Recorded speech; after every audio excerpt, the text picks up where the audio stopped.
Hello everyone, my name is Joshua and this is the 159th video on my video journal series. Today's date is Friday the 17th of July 2026.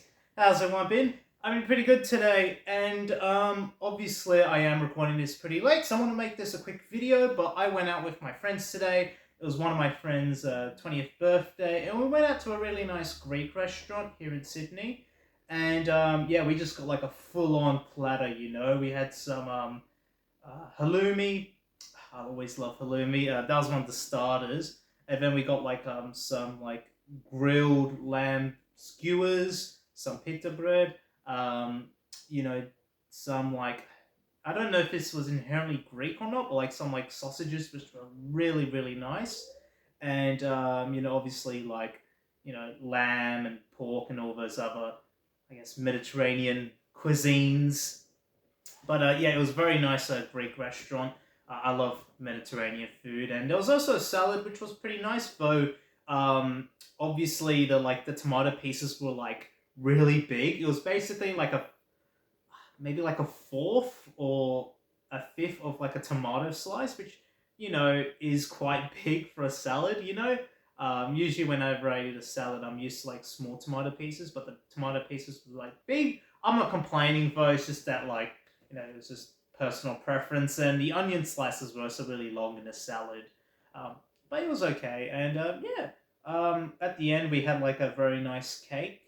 Um, and obviously I had to like rush home to record this video. But yeah, it got me thinking a lot about Greek food because yeah, I like Greek food. It kind of reminds me of Lebanese food.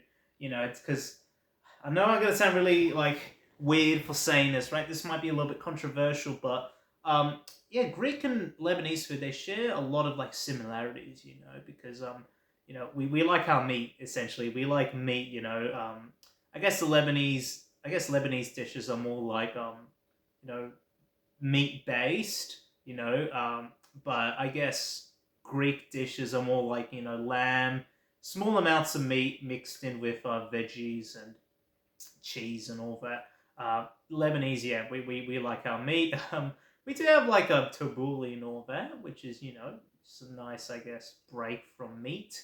But it just reminds me, just I guess like Italian, Greek, and Lebanese food all like mixed together in my mind. I know like each have their own sort of style and taste, but I just like it. I just who doesn't like Italian or Greek food? Everyone loves Italian, Greek. Maybe some people won't like Lebanese food, but that's okay. Some of our dishes can look like really weird on the outside and maybe disgusting on the outside, but when you eat, it's actually like pretty good. But anyway, getting back on track with Greek food. Yeah, this Greek restaurant, yeah, it was really nice. I took a look at their menu, and they had like a lot of things on that menu. Um, I don't know if they had like any gyros. I know the Americans like to call it gyros, but it's not called gyros. In fact, if you say gyro in front of a Greek person, they'll look at you weirdly, and maybe they'll hate you a bit. But you say gyros. I've had a gyros once, not today, but a while ago, and yeah, I like them as well. It's just basically like a kebab, right? Basically, that's why I say the Greeks and the Lebanese share a lot of similarities when it comes to dishes. We have the kebab, they have the gyros. And I bet I'm gonna get one like in this video from a Greek person. It's like, finally, someone pronounces it right. That's because I have Greek friends, all right. I know how to pronounce things. Um, Alpha, beta, omega. Anyway, yeah, gyros. Especially where it has like chips, some lamb sauce. Oh, the sauce, just beautiful. What? Yeah, it's just basically like a wrap. You get some pita bread as like the wrap. You put some lamb or beef or whatever, and you just put like chips. Sometimes you can put chips in there, and you just put like some sauce. It's really nice. Yet again, Mediterranean like salad. That's also pretty nice when the tomatoes like slices aren't so big. Um, yeah, anything with like lamb in it, it's just straight up gonna be good. And apparently, like here in Australia, obviously we consume a lot of lamb. It's one of our major like you know, sort of things here in Australia. We have a lot of um, lamb products, but apparently, like in America and all that, they don't really have all that much lamb. Apparently, which surprises me because lamb is sort of different to like beef. It sounds really yet again weird saying this, but there is a taste difference. Lamb is just basically like a little sheep essentially, and obviously Australia and New Zealand have a lot of sheep, so we like to eat sheep. All right, don't take that out of the context. Obviously in America, I guess they're more like beef, more like cows, but lamb's pretty good. You got some lamb shanks. What other Greek dishes? Well, obviously, we had halloumi at the restaurant, which is basically a Greek sort of like cheese. That's the best way I can put it. All right, that's probably a more technical term for that. Halloumi, beautiful. Just like just sinks in your mouth. Love it. Um, and obviously, what else did we get? Um, oh, we got like some chicken pieces. I don't know what the correct terminology of that dish was, but we got like these mini like roast chicken pieces, which were like really nice. And obviously, the lamb skewers, the mini chicken pieces, and that sausage I mentioned earlier were all the mains, but the halloumi, the salad, the bread, and all that. They were all the starters essentially, and I ate all the starters. But when it got to the mains, I was already full, so I only had like a bit of the main, which was like that's how restaurants get you. If you go to an all-you-can-eat restaurant, not that this restaurant was all you can eat, but I'm just saying, like, if you go to an all you can eat restaurant, the way that they get you is obviously they start you off with like carb heavy foods which are like cheap, simple, but they fill you up like bread. Same with any restaurant, that's why they call them starters. Have some bread, have all this stuff to get you full. So then the little that we give you for the main, I mean, this restaurant was quite generous. They gave us quite a lot for the main, but like when it gets to the main, you'll already be full, and we can give you a little bit of the main, and yet you'll still be satisfied. I think that's how they do it to cut costs. Um, Prove me if I'm wrong, but yeah. Overall, man, I just I just like Greek food. I know this video is going to be a little bit on the shorter side. I can go on and on about Greek food. Mind you, I'm not Greek, but I have Greek friends, and I love trying Greek cuisine. And there's plenty more that I'm missing out on that I haven't mentioned in this video, and that's okay. I just like basically recounting what I had today and what I can remember.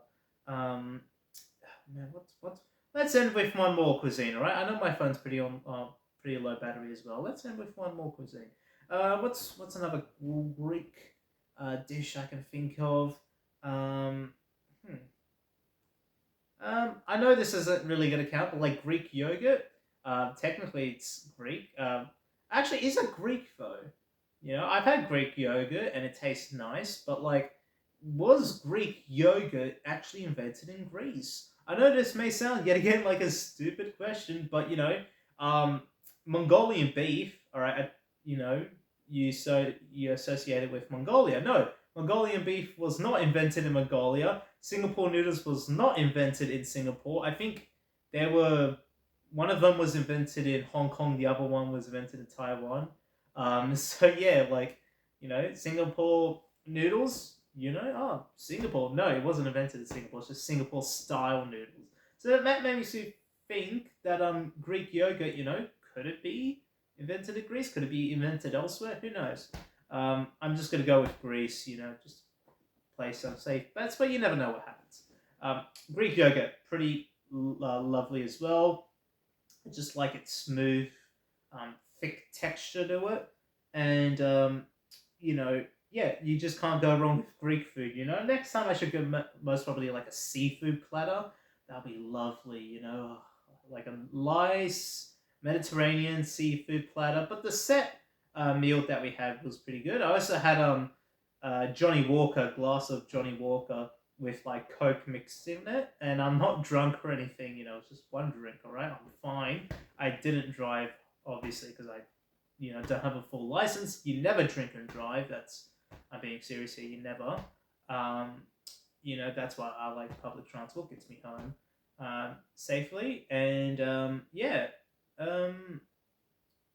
that's pretty much all I have to say. That restaurant, yet again, it was like it was in near St. Peter's, near St. Peter's Station. I forgot the name of the restaurant, or I can't really pronounce it well. But yeah, it was one near St. Peter's Station.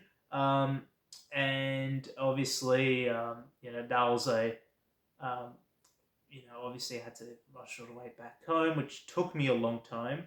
But yeah, I'll most probably give that outing. Oh man, I can't really give it a rating, right? I have to say it was really really good, and I'd like to go back to that restaurant again. Um, Yet again, though, I like to hear what your favorite Greek dishes are. If you are Greek, recommend me some dishes. I always like to try more dishes from more cultures.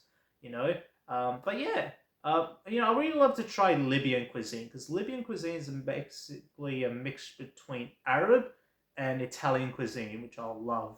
But I just got to find a good, I guess, Libyan place around Sydney. But anyway, yeah, I know this video seems a little bit short, but I got to get this out on time. Apologies, but yeah, Greek food, you can't go wrong. Love it.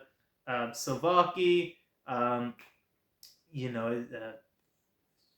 gyros and halloumi, lovely. They're all lovely, and some of my favorite Greek dishes. But anyway, that's enough of me talking. I guess I'll catch you all next time. Bye, see you, take care. Catch you all tomorrow.